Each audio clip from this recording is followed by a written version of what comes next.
नमस्कार, मैं Dhananjay Kumar the public India में आपका स्वागत है। हम लोग लंबे समय से बात कर रहे हैं बिहार, नीतीश कुमार, बीजेपी। क्या बीजेपी नीतीश कुमार को निपटा देगी? क्या नीतीश कुमार बीजेपी से हट करके अब वापस महागठबंधन के साथ जाएंगे? नीतीश कुमार कौन सा जादू करेंगे? नीतीश कुमार कैसे बीजेपी को रोकेंगे? ढेर तरीके की बात। लेकिन अब धीरे-धीरे जो है चीजें दिखाई पड़ने लगी है कि क्या होने जा रहा है। और ऐसा लगता है कि बीजेपी ने मान लिया है कि अब हमारा कब्जा बिहार पे हो गया है। आपको मैंने बताया भी था कि बिहार में अब बुलडोजर चलने लगे। कई जिले हैं, कई शहर हैं जहां अतिक्रमण हटाया जा रहा है, बुलडोजर चलाया जा रहा है। हालांकि अतिक्रमण हटाने की प्रक्रिया जो है रेगुलर है, नियमित चलती रहती है। और ये जो वहाँ के लोकल जो म्युनिसिपल कॉर्पोरेशन होते होते हैं उनका ये काम रहता है। कहाँ कहाँ से अतिक्रमण हटाए, लेकिन पुराने पुराने घर भी तोड़े जा रहे हैं। और कहा जा रहा है कि ये योगी मॉडल चलाया जा रहा है। और योगी मॉडल इसलिए कि इस बार गृह मंत्रालय नीतीश कुमार के पास नहीं है। गृह मंत्रालय इस बार जो है बीजेपी के पास है।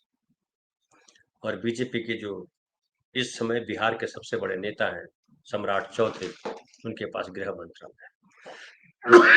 गृह मंत्रालय, हालांकि लोग ये भी कह रहे हैं गृह मंत्रालय होने से क्या होता है, सामान्य प्रशासन जो है वो तो नीतीश कुमार के पास है। गृह मंत्रालय में वो पोस्टिंग नहीं कर सकते, किसी की नियुक्ति नहीं कर सकते, कहीं किसी का ट्रांसफर नहीं कर सकते। वैसे गृह मंत्री तो हैं, लेकिन उसके पास उनके पास पावर नहीं। और गृह मंत्री का काम होगा दौड़िए, मिलिए, बात कीजिए। एक मैं देख रहा था, जो जनता दल यू के नेता है, मंत्री है शायद, वो बता रहे थे कि किस तरह से, इस पे मैं आता हूँ। ये स्लाइड हम दिखाएंगे आपको।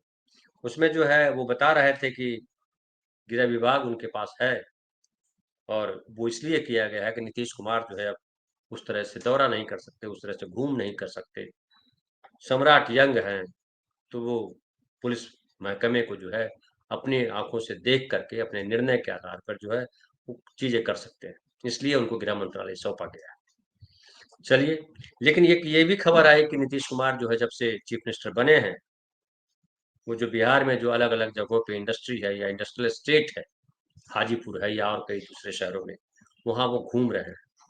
और वो देख रहे हैं कहीं महिलाएं जो है कपड़े कपड़े सिलने की फैक्ट्री है, कहीं जूते की फैक्ट्री है, कहीं बिस्किट बनाने की फैक्ट्री है।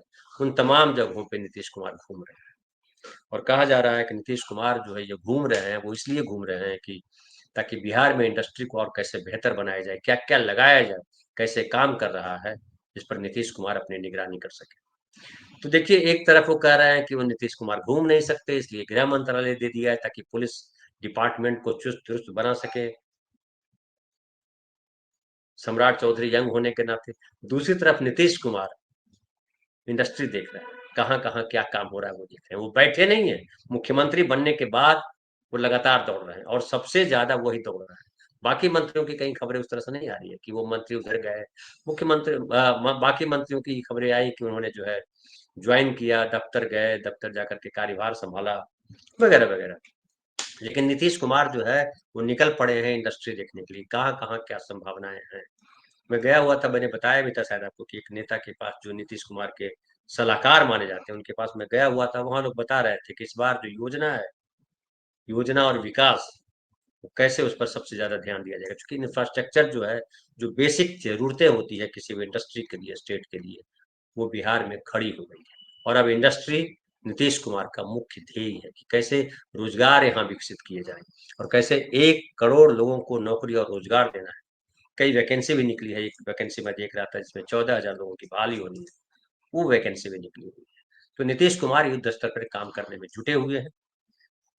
दूसरी तरफ, या कहिए तीसरी तरफ, बीजेपी भी अपने काम में लगी हुई है। और बीजेपी जान रही है कि अब नीतीश कुमार को घेर लिया जाएगा। कब तक नीतीश कुमार, जनता दल यू के किसी नेता में बाकी दम नहीं है कि वो बीजेपी का मुकाबला कर सके, मोदी शाह का मुकाबला कर सके। अब देखिए, खबर आ रही है कि स्लाइड दिखाएंगे हम आपको, स्लाइड दिखाइए जरा। ये देखिए, खबर है, जी न्यूज की खबर है। बिहार सरकार ने सनातन धर्म के प्रचार प्रसार के लिए राज्य के सभी जिलों में संयोजक नॉमिनेट करने का फैसला लिया है। अब इस खबर का अर्थ समझिए। अब देखिए नीतीश कुमार जो है टीका लगाए हुए हैं, वो फोटो लगा दिया है, तो ऐसा लगता है कि बिहार सरकार अब ये काम करवाने जा रही है, जबकि ये सही नहीं है। न्यूज जो है वो सनसनी के तौर पे है। सही क्या है मैं आपको बताता हूँ, और ये जो सही है वो भी अपने आप में नॉर्मल कर दीजिए, और वो भी समझिए इस बात को। अब देखिए हर स्टेट में ये है, हर जगह है ये धार्मिक न्यास बोर्ड और धार्मिक न्यास परिषद, बिहार धार्मिक न्यास परिषद। ये बहुत पहले से बना हुआ, 1950 में बना था, और इसकी मूल जिम्मेदारी थी कि जो जैसे वक्फ बोर्ड है, वक्फ बोर्ड की क्या जिम्मेदारी है कि उसकी जमीनें जो है उसकी देखभाल करें। वैसे ये जो बिहार धार्मिक न्यास परिषद है, उसकी भूमिका ये है कि जहाँ जहाँ मंदिरों के नाम, मठों के नाम जमीनें हैं, उसको कैसे जो है सुरक्षित रखा जाए, और उन सम बेसिक तौर पे उनकी संपत्तियों को, जो धार्मिक संपत्तियां हैं, मंदिर मठ की जो संपत्तियां हैं रजिस्टर्ड, उनका सही तरीके से मैनेजमेंट हो और उनका संरक्षण जो है सुरक्षित हो। ये मूल जो है काम है इस बोर्ड का। इस बोर्ड के अध्यक्ष जो है इसी साल कुछ महीने पहले रणबीर नंदन जो है वो बनाए। अब उन्होंने अब अचानक जो है ये जारी कर दिया। उन्होंने ये कहा है कि जो 2-3 बातें उन्होंने कही जो आपके सामने मैं रखना चाहता हूँ, और ये महत्वपूर्ण है। उसमें ये आ रहा है कि अब बिहार सरकार जो, या जो बिहार सरकार के नाम से कहा जा रहा है, लेकिन ये धार्मिक न्यास बोर्ड है, इसने कहा है कि ये हर पूर्णिमा के दिन, देखिए रणवीर नंदन ने बताया कि संयोजक संयोजक नियुक्त किए जाएंगे हर जिला में, और संयोजक जो है वो वहाँ के कोई पंडित होंगे, कोई मठ के मुख्य महंत होंगे, वही उन्हीं में से तय किया जाएगा कि कौन जो है वो संयोजक होंगे हर जिला का। और हर जिले में जो मंदिर हैं, जो मठ हैं, जो रजिस्टर्ड हैं गवर्नमेंट से, उनके जो है बीच से संयोजक चुना जाएगा हर जिले में से एक। और हम ये जानकारी दे दें, जानकारी भर दे दें केवल कि जो है देखिए यहाँ पे कुल 2499 मठ और मंदिर है रजिस्टर्ड बिहार में, और उनके रख रखाव की जिम्मेदारी इस बोर्ड के पास है। और उसमें अब ये कन्वेनर नियुक्त किए जाएंगे, वो मुख्य पुजारी होंगे। और जो खास है वो ये है कि देखिए अब जिनको जमीनों का प्रबंधन और मैनेजमेंट देखने के लिए कहा गया था, वो अब क्या करने जा रहा है, वो करने जा रहा है कि रणवीर नंदन जो इस अध्यक्ष अध्यक्ष है इस कमेटी के, परिषद के, वो कह रहे हैं कि संयोजक यह सुनिश्चित करेंगे कि उनके जिले के सभी पंजीकृत मंदिर और मठ हर महीने पूर्णिमा पर सत्यनारायण कथा और अमावस्या पर भगवती पूजा करे। ये जो है ये बीजेपी वाले ने शुरुआत कर दी है। अब इसको कैसे कंट्रोल करेंगे, कैसे क्या करेंगे, ये अपने आप में देखने वाली। सत्यनारायण की कथा करवाएंगे। सत्यनारायण में कथा क्या है यही नहीं पता।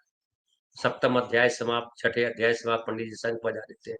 सत्यनारायण की कथा क्या है? सत्यनारायण जो है कहते हैं कि भगवान विष्णु के जो है पूजा होती है उसमें। सत्यनारायण भगवान वही, सत्य ही नारायण है।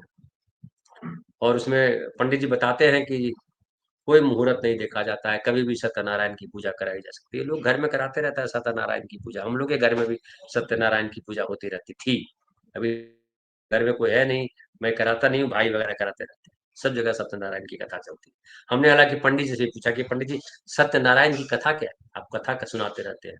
वो सत्यनारायण की कथा नहीं सुनी तो वो जो है महिला जो है उसके बेटे मर गए, उसके पति मर गए, भिखारन हो गई।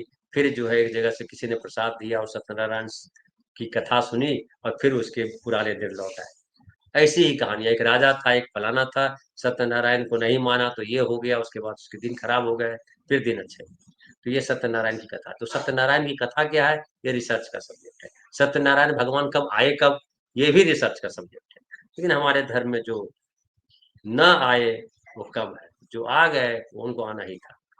पटना में आइए तो मैं दिखाऊंगा आपको कि संतोषी माता का भी मंदिर बना हुआ। एक जमाना था, आप याद कीजिए, संतोषी माता पिक्चर बनी थी जब 1975 में। देखिए आज 1975 का जिक्र किया तो शोले याद आ गई उनके बहाने, संतोषी माता के बहाने। शोले और संतोषी माता एक ही साथ रिलीज हुई थी। और शोले जब रिलीज हुई थी तो आपको याद होगा धर्मेंद्र उसमें एक हीरो थे, और एक हीरो थे अमिताभ बच्चन, जय और वीर। कल जो है धर्म जी का निधन हो गया। धर्मेंद्र जो है 88 89 साल की उम्र में उनकी मृत्यु हो गई कल, अंतिम सांस ली उन्होंने। और देखिए, मैं थोड़ा धर्म जी के बारे में बोल लेता हूँ कि धर्मेंद्र जो है सिनेमा के हीमैन कहलाते थे और लंबा शासन किया एक तरह से कहिए, और बड़े लोकप्रिय अभिनेता रहे, बड़े उदार मन माने गए। धर्म जी के बारे में ढेर सारी कहानियां हैं, मैं सिनेमा से जुड़ा रहा हूँ इसलिए बहुत सारी कहानियां मैं सुना सकता हूँ, लेकिन अभी बहुत कहानियों पे नहीं जाता हूँ। खाली ये आपको बता दूं कि धर्म जी जो है 31 अक्टूबर को भर्ती हुए थे मुंबई के ब्रीच कैंडी हॉस्पिटल जो है वहाँ, और उनको 12 नवंबर को घर ले आया गया था, डिस्चार्ज कर दिया गया था। इस बीच आपने खबर सुनी होगी कि धर्म जी की मृत्यु हो गई। इसमें खबर बाकायदा चैनलों ने प्रसारित कर दी थी कि धर्म जी नहीं रहे, धर्म जी नहीं रहे। बाद में पता चला कि धर्म जी वेंटिलेटर पर है, और वो जिन जीवित है। फिर वो वहां से वेंटिलेटर से निकाले गए, स्वस्थ हुए, घर चले गए, और घर में उनका इलाज चल रहा था। बुजुर्ग है, उम्र हुई थी तो जाहिर है वो चीजें हो रही थी, लेकिन जिस तरह की घटिया न्यूज चलाई गई, आपाधापी मची हुई है न्यूज चलाने की। हेमा मालिनी ने बड़ा आरोप लगाया, बड़ा दुख के साथ व्यक्त किया कि बताइए इतने बड़े बड़े चैनलों का ये हाल है। तो खैर, धर्म जी जो है 1960 में 1960 ईस्वी में पहली फिल्म उन्होंने की थी, जिसका नाम था दिल भी तेरा हम भी तेरे, और फिल्म फेयर स्टार हंट हुआ करता था। धर्म जी भी उससे चुन करके आए थे। तो इनकी पहली फिल्म थी दिल भी तेरा हम भी तेरे। उसके बाद उसी दशक में 60 के दशक में ही कई सारी बड़ी फिल्में आई और स्टार बन गए, हिट हो गए। आई मिलन की बेला, फूल और पत्थर, आए दिन बहार, कैसी कई फिल्में आई। उसके बाद धर्म जी ही मैन माने गए। वो कसरत करके बॉडी नहीं बनाते थे जिसे आजकल देखते हैं सिक्स पैकर वगैरह वगैरह, लेकिन बेहद सुंदर और स्मार्ट थे, और पर्सनालिटी थी उनकी। धर्म जी को मैंने देखा है कई बार। बहरहाल, और उसके बाद शोले फिल्म जो है, धर्मवीर, धर्मवीर आपने देखी होगी, यादगार फिल्म, जबरदस्त फिल्म, मनमोहन देसाई की फिल्म, क्या फिल्म थी। चुपके चुपके बड़ी अच्छी फिल्म थी। मेरा गांव मेरा देश बड़ी अच्छी फिल्म थी। खामोशी एक फिल्म आई थी, वो भी बड़ी अच्छी थी। नहीं, ये क्षमा करेंगे सर, खामोशी नहीं, तो राजेश खन्ना थे ये।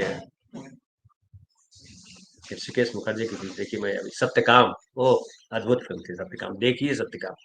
जो नई पीढ़ी के हैं वो भी देखिए, बड़ी कमाल फिल्म आपको लगेगी सत्यकाम। तो वो जो है कल उनका निधन हो गया।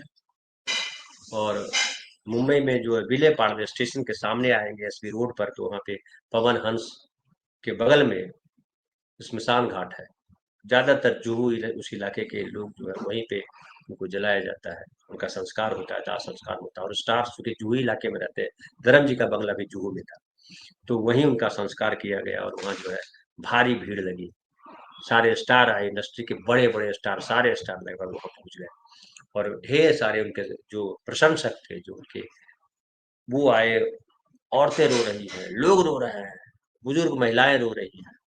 एकदम एक ऐसा, ये तो धर्म जी हालांकि भाजपा की तरफ से वो एक बार सांसद भी बने थे, फिर अभी तो हेमा मालिनी जी है ही सांसद मथुरा से, कई बार की सांसद है हेमा मालिनी। हेमा मालिनी उनकी दूसरी पत्नी थी, आपको पता ही होगा। और 1980 में उन्होंने शादी की थी, हेमा मालिनी और धर्म जी की शादी 1980 में हुई थी। उसके बाद देखिए कि उनसे दो बेटियां भी हैं उनकी। और पहले जो प्रकाश कौर थी उनकी उनकी है पत्नी, उनकी उनसे दो बेटे धर्म जी के, एक तो सनी देओल और एक बॉबी देओल। अब देखिए ये इनकी अभी फिल्में जो आने वाली है, तेरी बातों में ऐसा उलझा जिया, ये शाहिद कपूर कृति सेनन इसमें जोड़ी है, और उसमें धर्म जी नजर आएंगे। उसके अलावा अगस्त नंदा की फिल्म है 21, उसमें भी जो 25 दिसंबर को रिलीज होने वाली है, ये दोनों फिल्में इनकी आने वाली है धर्म जी की। धर्म जी के ढेर सारे किस्से हैं, ढेर सारी कहानियां हैं।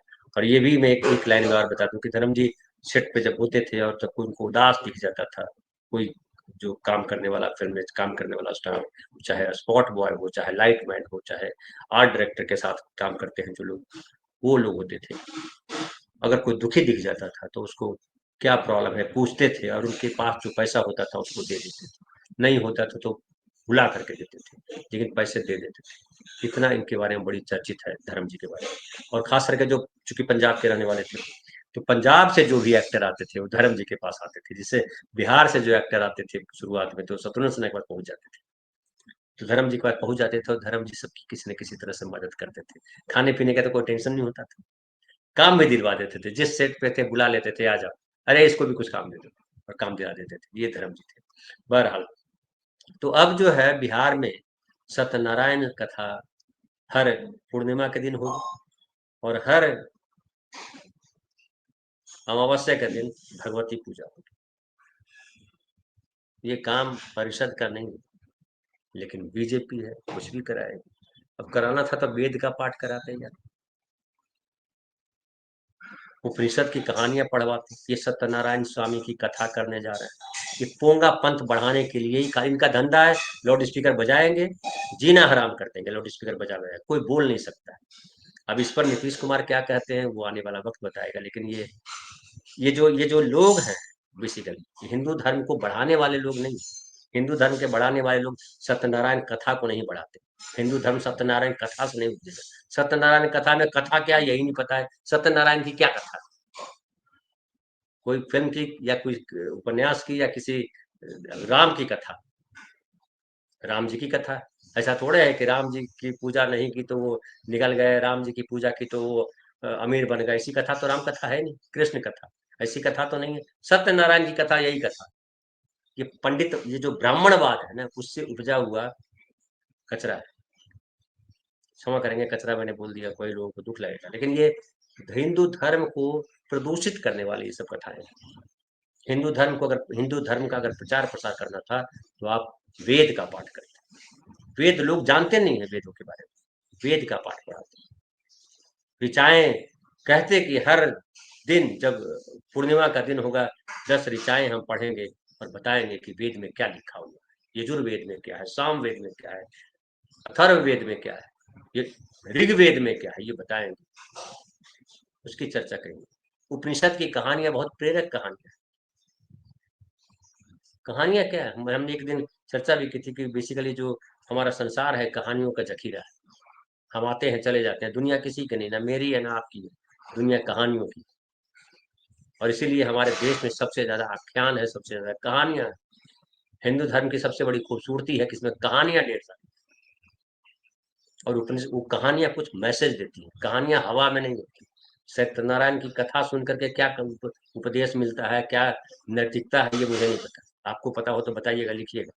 लेकिन अगर उपनिषद की कहानियों को पढ़िए तो उसमें प्रेरक कथाएं हैं, जो जीवन को, धर्म का मूल बेसिकली क्या है, धर्म क्या करता है?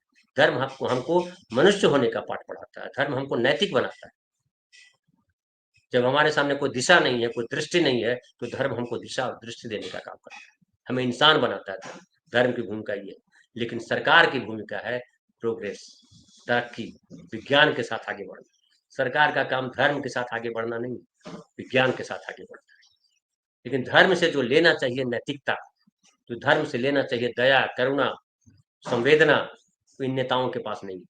इन नेताओं का सिर्फ एक है, ये बाकी शहरों देशों में भी यही किया है, जहां जहां इनकी सरकार है, सिर्फ जो है पोंगा पंथ को फैला रहे हैं। अरे धर्म को मानने के लिए लोग हैं, अपना वो पैसा खर्च करते हैं, जेब से लगाते हैं, पूजा पाठ करते हैं। जो सार्वजनिक, जो यहाँ बॉम्बे में मैं देखता हूँ सार्वजनिक गणेशोत्सव होता है, दुकानों से चंदा लेते हैं। क्यों दुकानों से चंदा ले रहे हैं? पूजा कर रहे हो तुम, चंदा ले रहे हो दुकानदारों से, और धमकाते हैं बाकायदा। बिहार में भी है, कोई पूजा पाठ करेंगे, लाओ चंदा काटो, दो 2,000 रुपया दो, 10,000 रुपया दो, एकदम गुंडागर्दी की तरह। ये धर्म है? और ये नेता ये इसलिए ये करवाते हैं कि इससे इनकी दुकान चलती है, इनसे इनको वोट मिलता है, कि फैलाते हैं। अरे फलाना, यहाँ भी मैं देखता हूँ फलाना नेताजी आ रहे हैं, काहे के लिए आ रहे हैं? तो ये जो है आरएसएस ने नया खेल शुरू किया है देश में, कि कैसे आप जो है, आप याद कीजिए गणपति जो है, गणपति उत्सव शुरू किया तिलक ने। और तिलक ने इसलिए शुरू किया था कि उस बहाने, सार्वजनिक गणेशोत्सव के बहाने जो है देश की आजादी पे बात कर सके। एक मुद्दा था कि क्यों हम ये कर रहे हैं। तो ये था कि स्वतंत्रता सेनानी या अपने देश के बारे में, अपने देश हम कैसे आजाद हो, हम अंग्रेजों की गुलामी से कैसे मुक्त हो, इस ये उद्देश्य था गणेशोत्सव के पीछे। गणेशोत्सव के पीछे उद्देश्य ये नहीं था कि करोड़ों रुपए जमा हो जाएंगे, फिर महंत बन जाएंगे, फिर जो है फलाना करेंगे, ये उद्देश्य नहीं था। तो इनका लक्ष्य, अगर सनातन धर्म, जिसको अब ये हिंदू धर्म नहीं कर रहे, सनातन धर्म कर रहे, अगर सनातन धर्म को बढ़ाना इनका लक्ष्य होता तो ये वेद उपनिषद वेदांग पे बात करते, लेकिन नहीं करेंगे। ऐसे ही अनपॉप ये कि जिसको कहिए कि जिसकी कहीं हमारे धर्म के मूल में जहां किसकी जगह नहीं है, यही काम करेंगे। और ये दुर्भाग्यपूर्ण है। और ये भी संकेत है कि नीतीश कुमार का समय जा रहा है, बीजेपी आ रही है। बीजेपी ऐसे ही आती है, राम के सहारे बीजेपी आई। प्रचार तो किया था इंडस्ट्री लगाएंगे, मोदी जी ने क्या कहा था, इंडस्ट्री लगाएंगे, बिहार का विकास होगा, विकसित बिहार होगा। विकसित बिहार सत्यनारायण स्वामी की कथा करने से होगा। बाकी कोई इंडस्ट्री अनाउंस हो गई, उसको रोजगार मिल गया, ये बनेगा, कहीं नहीं कोई चर्चा आप सुन रहे हो। इसलिए मैंने कहा कि पढ़ देना आपके सामने जरूरी है। आपको अच्छा लगे कि सत्यनारायण स्वामी की कथा करिए तो राष्ट्रीय स्तर पर इसको करवा लीजिए। रोज जो है सुबह सुबह दूरदर्शन पे ये समाचार सत्यनारायण स्वामी की कथा हो। लेकिन सत्यनारायण स्वामी की कथा करने से हवाई जहाज नहीं बनते। मैं देख रहा था उद्योग मंत्री बिहार के बोल रहे थे सुई से लेकर के फलाना चीज बनाएंगे।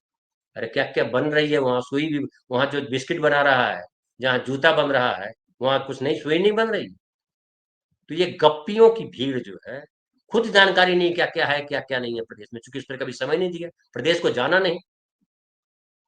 ज्यादातर मंत्रियों से पूछ लीजिए कितने गांव है तो बता नहीं पाएंगे बिहार में, उनके जिले के कितने गांव है ये नहीं बता पाएंगे, उनकी विधानसभा में कितने गांव है नहीं बता पाएंगे। और ये सुई से लेकर के हवाई जहाज बनाएंगे बिहार में, ये दुखद बात है। ये हमारे आपके लिए, चूंकि ये लोकतंत्र है, हमारा तंत्र है, हमको ये समझना होगा ये ले कहाँ जा रहे हैं। और नीतीश कुमार के ये किस तरह से रिएक्ट करते हैं, ये देखने वाली बात है। लेकिन मुझे नहीं लगता नीतीश कुमार इस पर रिएक्ट करेंगे। नीतीश कुमार तो वो इंडस्ट्री लगाने के लिए निकल पड़े हैं, वो देख रहे हैं क्या होगा। क्योंकि वो बताया जाता है नीतीश कुमार के बारे में कि वो मुंह से बोल के नहीं जवाब देते, काम करके जवाब। देखना है कि बीजेपी किस तरह से फैलती है, नीतीश कुमार किस तरह से रोकते हैं टोकते हैं। कल मैंने आपको बताया था कि नीतीश कुमार अपनी पार्टी को बड़ा करने में जुट गए, कैसे पार्टी को बड़ा किया जाए।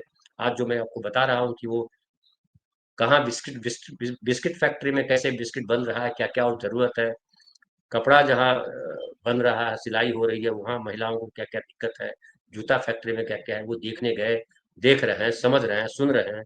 तो मतलब है कि उनका ध्यान कहाँ है। तो जिसका जहाँ ध्यान वही करेगा। फिलहाल इतना ही, बहुत बहुत धन्यवाद।